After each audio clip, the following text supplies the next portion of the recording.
ప్రహస్తుడు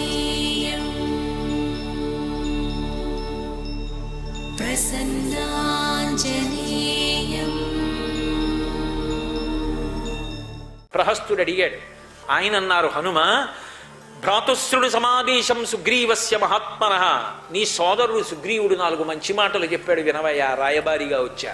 నన్ను విష్ణువు పంపలేదు, శివుడు పంపలేదు, అగ్ని పంపలేదు, యముడు పంపలేదు, దేవతలు పంపలేదు. నేను వానరుణ్ణి. సుగ్రీవుడు నా ప్రభువు, ఆయనకి సచివుణ్ణి, ఆయన పంపాడు. 4 మాటలు చెప్తా. నీ సోదరుడే సుగ్రీవుడు అన్నాడు. ఈవిడి సోదరుడు ఎలా అవుతాడు సుగ్రీవుడు? అంటే వాలికి రావణుడికి సంధి ఉంది. వాలి రావణుడు అన్నదమ్ముల్లా సంధి చేసుకుంటే మరి వాలి తమ్ముడు సుగ్రీవుడు అన్నదమ్ముడు అవడం ఏమిటి? అందుకని నీ తమ్ముడు నీకు సందేశం పంపించాడు కాదు. లోపల అర్థం ఏమిటో తెలుసా?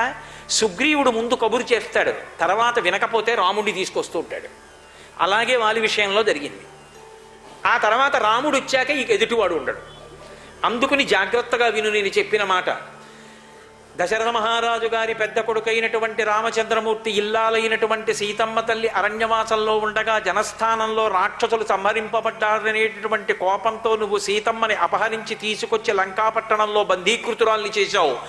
నాకు తెలియదు, నేను తీసుకురాలేదంటావేమో. లక్షితేయమ్మయా సీతా తథా శోకపరాయణ గృహ్యయాం అభిజానాసి పంచాస్యమివ పన్నయీ.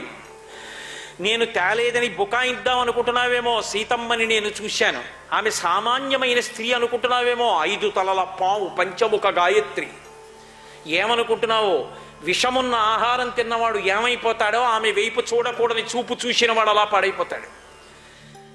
నేనంటావా? నేను నీలా రాక్షసుణ్ణి కాను, రాముడిలా నరుణ్ణి కాను, మధ్యవర్తిని, వానరుణ్ణి. చెప్పిన మంచి మాటలు 4 విను. నాకు మరణం లేదని విర్రవీగుతున్నావా? సుగ్రీవో నహిదేవోయం నాసురో నచరక్షస నదానవో నగంధర్వో నయక్షో నచకిందరః. నువ్వు కోరుకున్నటువంటి వరాల్లో దేవతలు, యక్షులు, గంధర్వులు, కిన్నెరులు, కింపురుషులు, రాక్షసులు ఇటువంటి వారి చేత మరణం కలగకూడదని అడిగావు తప్ప నరవానరుల చేతిలో మరణం కలగకూడదని అడగలేదు.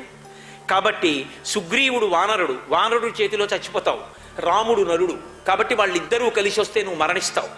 కాబట్టి నా మాట జాగ్రత్తగా విను. తదేవ ఫలమన్వేతి ధర్మస్య ధర్మనాశన ప్రాప్తం ధర్మఫలం తావద్భవతానత్ర సంశయ. ఇంతకాలం పుణ్యం యొక్క ఫలితాన్ని అనుభవించావు, కాంచనలంకా పట్టణానికి అధిపతి వయ్యావు, ఇంతమంది భార్యలతో, ఇంత సైన్యంతో, ఇంతమంది సోదరులతో సంతోషంగా కాలం గడిపావు. ఇప్పుడు అధర్మం ఫలితాన్ని ఇవ్వడం ప్రారంభం చేసింది. దానికి గుర్తు నీ కుమారుడు అక్షకుమారుడు నా చేతిలో చచ్చిపోయాడు, ఏడిచావు. కాబట్టి అధర్మం ఫలితాన్ని ఇవ్వడం మొదలుపెట్టిందని ధర్మ ఫలితం అధర్మ ఫలితం కలిపి అనుభవించడానికి వీల్లేదు. నువ్వు చేసినది మూలఘాతి. శరీరం ఉండదు, పడిపోతుంది. పరస్త్రీని, మహాపతివ్రతని అపహరించి తీసుకొచ్చావు, నిష్కారణంగా చచ్చిపోతావు రావణ. నా మాట విను.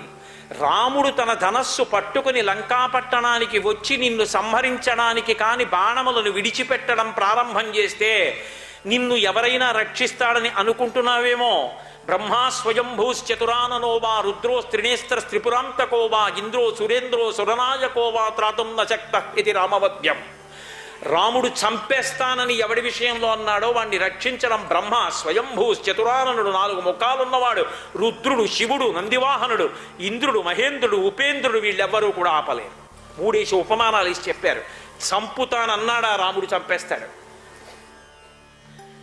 రాముడంటే ఏమనుకుంటున్నావో? రావణ సామాన్యమైన నరుడు, అరణ్యవాసం చేస్తున్నాడు, ఇంతకాలం ఎక్కడుంటాడు, ఎప్పుడో వెళ్ళిపోయాడని అనుకుంటున్నావు నువ్వు. రాముడంటే అపారమైనటువంటి కోదండ విద్యాపారంగతుడు. ఆయన లాంటి వీరుడు ఈ భూమండలంలో లేడు. మండిత విస్ఫులింగ విషమ జ్వలితానల కీలలు అబ్జ గర్భాండము నిండ రామ వసుధాదిపుడేశడు వజ్రసాధనా ఖండిత పంక్తి కంట కణకంఠ పురాంతక శైలచాలనొద్దండ బల ప్రచండ పురదండ విఖండన చండకాండముల్. ఆ రాముడే వచ్చి తన బంగారు కోదండానికి వింటినారిని తొడిగి బాణములను సంధించి విడిచిపెట్టడం మొదలు పెడితే అవి లంకాపట్టణం యొక్క ఆకాశంలోకొచ్చి వెలుగులు చిమ్ముతూ పడిపోతే, రావణ, నిన్ను, నీ పట్టణాన్ని, నీ సైన్యాన్ని కాపాడగలిగిన వాడు లోకంలో ఎక్కడ కనపడడం. రామదూత హనుమాన్, శ్రీరామదూత హనుమాన్.